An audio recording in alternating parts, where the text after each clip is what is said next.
The last time he tried that, I didn't react the way he expected. I didn't argue. I didn't defend myself. I didn't rush to explain. I just looked at him and something ended. At the time, it didn't feel dramatic. There was no music swelling in the background, no obvious turning point anyone else could point to. If you had been watching from the outside, you might have missed it entirely. But I felt it. I knew with a certainty I had never felt before that this was the last time. If this story is touching you, comment below where you're watching from and what time it is there. For a long time, his behavior followed a pattern so familiar that I stopped questioning it. He would push just enough to see how far he could go. A comment here, a decision there, a small dismissal framed as a joke or practicality, and I would adjust. Not because I agreed, but because responding felt exhausting. Because explaining myself always seemed to lead nowhere. Because pushing back meant opening a door to conversations I didn't have the energy to carry. So I let things slide. I told myself it wasn't worth it, that I was choosing peace, that reacting would only make things worse. And in a way, that was true, at least in the short term. What I didn't see was how those moments were stacking up. Each time he crossed a line and nothing happened, the line moved. Each time I stayed quiet, the behavior became easier for him, more natural, more expected. Eventually, he stopped checking altogether. He spoke as if my agreement was automatic, as if my presence alone meant permission. And because I had never fully stopped him before, he assumed he never would be stopped. I didn't notice how far things had gone until I started feeling distant from myself. There was a dull, constant tension in my chest, a sense that I was always slightly bracing for the next moment, the next comment, the next assumption, the next time he would try that thing he always tried. That day, the moment arrived quietly. He said it casually, like he always did. A familiar tone, a familiar look. The kind that suggested this was already settled, already normal, already done. Something inside me went still, not tight, not angry, still. I realized I wasn't surprised anymore. And that realization mattered more than anything else. I had reached the point where his behavior no longer shocked me, but my own tolerance for it did. He waited for my response. That pause again. The same one I'd filled 100 times before with explanations, justifications, soft resistance that went nowhere. I felt the old instinct rise up, the urge to smooth things over, to respond carefully, to minimize the impact of my discomfort, and then it passed. In its place was something new, finality. I didn't raise my voice. I didn't interrupt him. I didn't accuse or confront. I simply said, "That's not happening." The word surprised him. I could tell immediately. His expression shifted slightly, as if he was recalculating. He laughed at first, lightly, like I had misunderstood or spoken without thinking. "You're being dramatic," he said.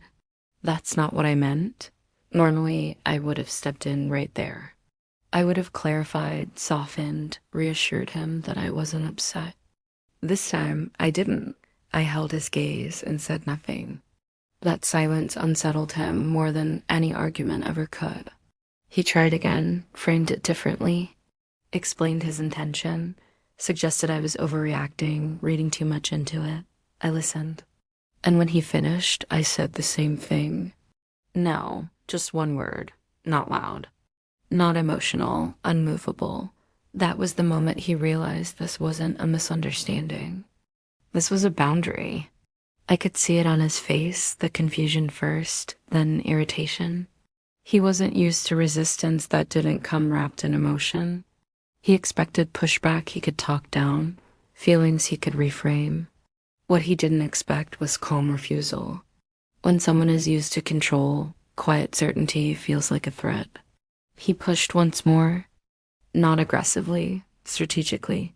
He appealed to logic, to convenience, to how things had always worked. And that's when it hit me.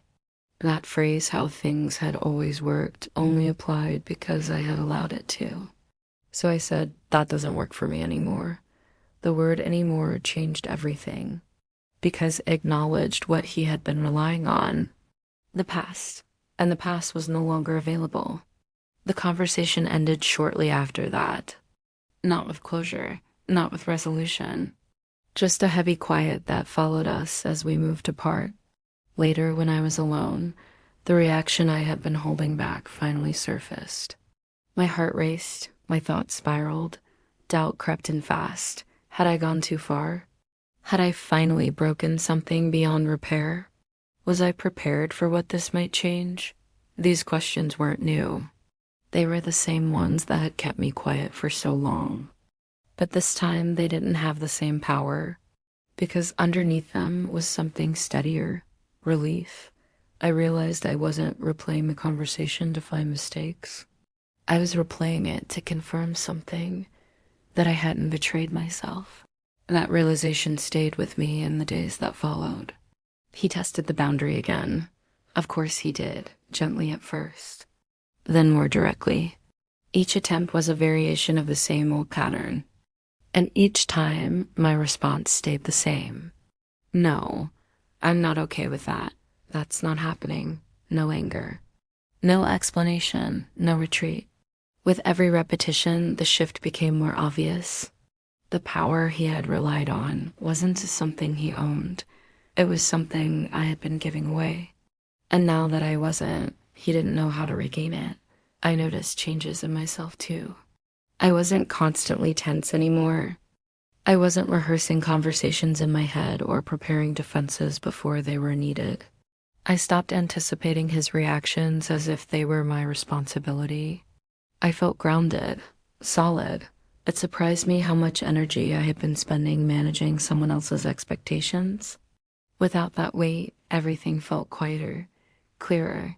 Drawing that line didn't turn me into someone else. It revealed who I had been suppressing. I didn't become colder. I didn't become cruel. I didn't become difficult. I became unavailable for behavior that no longer fit. That was the real change. The last time he tried, that wasn't dramatic. It wasn't loud. It didn't come with a confrontation anyone would call memorable, but it was final. Because once you stop responding the way someone expects, the dynamic collapses. If you're rewatching this and there is a pattern in your life you've been tolerating for too long, know this. The moment you stop participating is the moment it ends. You don't need to convince anyone. You don't need to explain yourself perfectly. You don't need to justify the shift. You just need to stand still.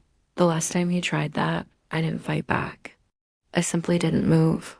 And that changed everything.